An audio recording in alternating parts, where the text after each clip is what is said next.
Former President Donald Trump's fraud trial turns chaotic as he repeatedly veers off course, prompting a frustrated judge to caution him about maintaining focus.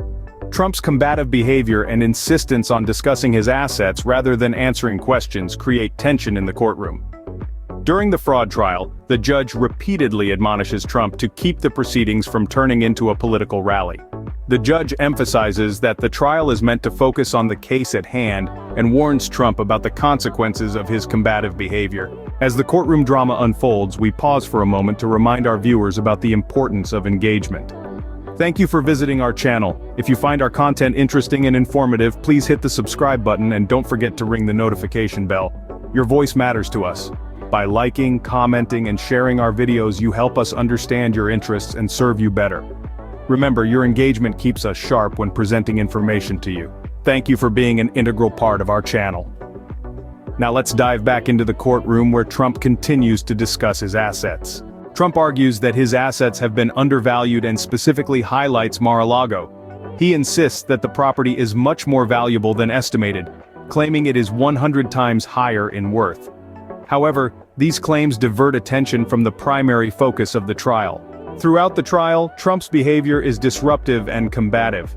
He consistently deviates from answering questions directly, instead choosing to focus on his assets.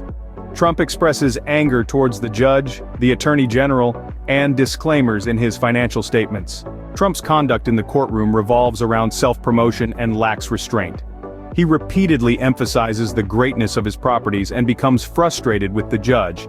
At one point, the judge even has to instruct Trump's lawyers to sit down due to their own disruptive behavior. Donald Trump's defense in the fraud trial revolves around the valuation of the property mentioned in the Statement of Financial Condition. His lawyers argue that the focus should be on the actual value of the property rather than the overvaluation claim. The case largely centers around proving intent and highlighting any intentional approval of overvaluation issues by Trump. Trump has a well-documented history of exaggerating and lying about his asset values and net worth. Investigations have revealed that many of his businesses consistently lose money, contradicting his claims of possessing billions in assets. Furthermore, his tax returns indicate years of business losses. The fraud trial involving former President Donald Trump is marked by a combative and disruptive atmosphere. Trump's focus on self-promotion and valuation of his assets diverts attention from the core issues of the case. The trial seeks to prove intent and shed light on any intentional approval of overvaluation problems. Trump's history of exaggeration and his business's financial losses raise questions about his claims of immense wealth.